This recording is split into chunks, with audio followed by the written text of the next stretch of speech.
Multiatual Cursos, curso livre em saúde mental. Unidade 2, a reforma psiquiátrica no Brasil e as novas concepções. Após a Segunda Guerra Mundial, surgiram na Europa e nos Estados Unidos movimentos contrários à então tradicional forma de tratamento à loucura. A emergência dessa reforma no Brasil iniciou-se no final da década de 70, com a constituição do Movimento dos Trabalhadores em Saúde Mental, MTSM, a partir das denúncias contra as violências em asilos e as péssimas condições de trabalho dentro dos manicômios e instituições psiquiátricas. No Brasil, as redes assistenciais eram ofertadas de forma massiva nos anos 1960 até a década de 80, ostentada por recursos advindos da unificação da Previdência Social. Essa rede trabalhava com modelos terapêuticos precários, com o uso abusivo de psicofármacos e com o isolamento dos doentes mentais em manicômios. As consequências foram inúmeras, como a superlotação, erros médicos, índices de mortalidade e segregação dos usuários. Tal período provocou reivindicações trabalhistas, gerando discussões acerca do tratamento psiquiátrico no Brasil, que teve como consequência a demissão de estagiários e profissionais grevistas. A partir de então, iniciaram grandes eventos para a discussão do tema. No entanto, o movimento da luta antimanicomial do Brasil surgiu de forma mais clara a partir do primeiro Encontro Nacional de Trabalhadores da Saúde Mental, em 87, cujo lema era "Por uma sociedade sem manicômios". Essa é a ideia principal desse período, contra os manicômios e as estruturas, o tratamento que era dado até ali.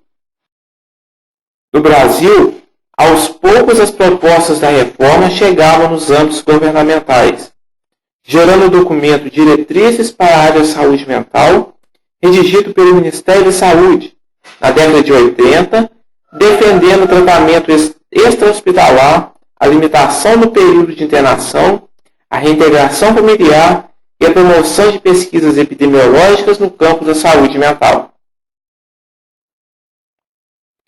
Um dos pontos também defendidos pela reforma é o trabalho interdisciplinar, e não apenas a simples presença de psicólogos, assistentes sociais e terapeutas ocupacionais, mas sim a valorização desses profissionais. A impossibilidade de solucionar tais problemas propiciou o surgimento de diversos modelos assistenciais, novas teorias e práticas. A partir de então, no final da década de 1980, surgiram as opções assistenciais, ou seja, novos serviços como os Centros de Atenção Psicossocial, os CAPs, e os Núcleos de Atenção Psicossocial, os NAPs, representando a reforma psiquiátrica brasileira, proporcionando consultas médicas, atendimento psicológico, serviço social, terapia ocupacional, entre outros. O CAPS foi implantado em 1987, em seu projeto de autoria da Coordenação de Saúde Mental. Sua clientela prioritária é descrita como aquela sociedade invalidada, com formas diferentes especiais de ser, com patologias de maior complexidade, pessoas que têm enveredado com um circuito de clonificação, pessoas com graus variáveis de limitações sociais e graves dificuldades de relacionamento e inserção social. O CAPS enquadra-se numa rede assistencial externa, intermediária entre o hospital e a comunidade, e funciona como um filtro de atendimento entre o hospital e a comunidade, a partir da prestação de serviços preferencialmente comunitária, buscando entender a comunidade e instrumentalizá-las para o serviço da vida civil. O CAPS ele é tido, então, como uma transição, uma figura intermediária.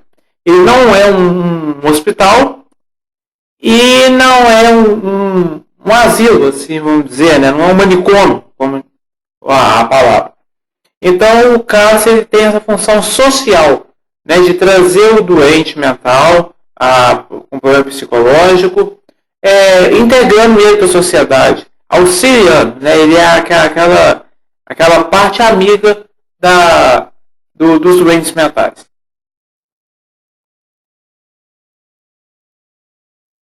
A assistência é definida como de atenção integral e o serviço propõe atividades psicoterápicas, socioterápicas, de arte e de terapia ocupacional, em forma multidisciplinar. Então lá tem essas terapias, né? Fazer tapete, fazer artesanato. O sofrimento psíquico deve ser pensado no campo da saúde coletiva, tendo em consideração os diversos contextos que o indivíduo está inserido, como a família, o trabalho, a cultura, o contexto histórico, entre outros.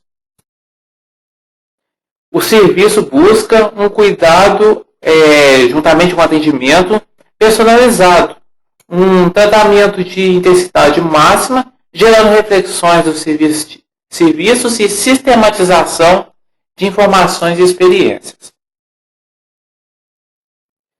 Em 89, com a luta antimanicomial, o projeto de lei número 3657, proposta pelo deputado federal Paulo Delgado, previa a extinção progressiva dos manicômios, esses substituídos por outros recursos assistenciais.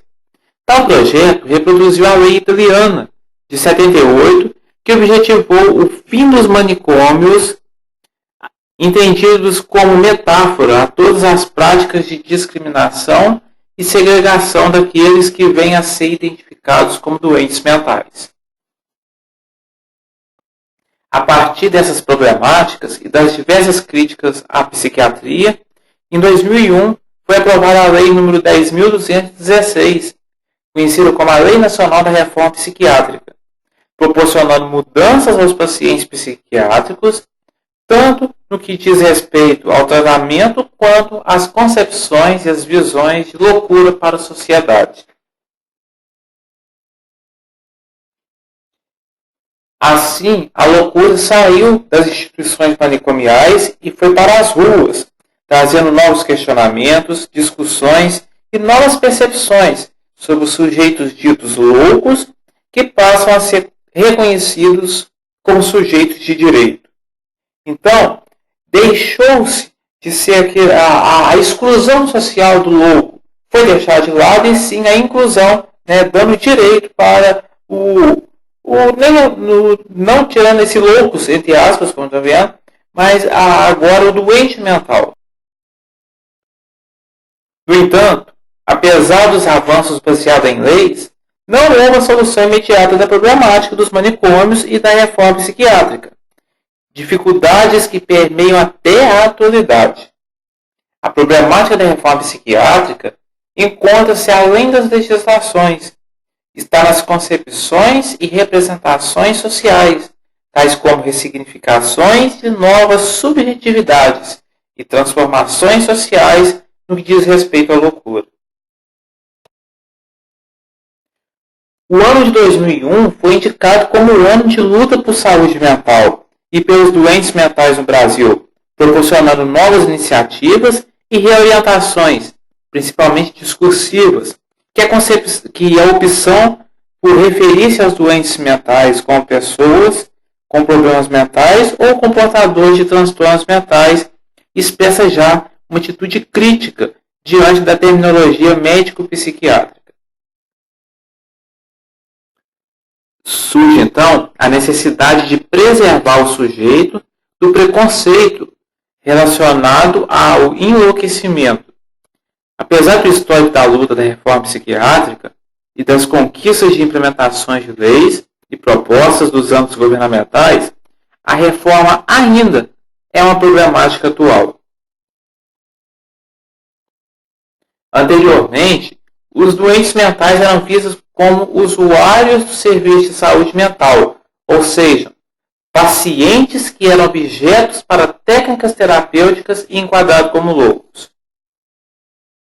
Porém, o que se busca ainda hoje é que esses sujeitos existam na condição de cidadãos, usufruindo dos serviços oferecidos por agências públicas que atendam aos princípios previstos a partir da reforma psiquiátrica. Na medida que os discursos se constituem em práticas, essa permanência produz barreiras para a desconstrução social da loucura, conservando o modelo das clínicas e dos manicômios dos hospitais psiquiátricos, e dificultando o reconhecimento da cidadania daqueles que eram considerados loucos e que necessitam de um tratamento mais humanizado.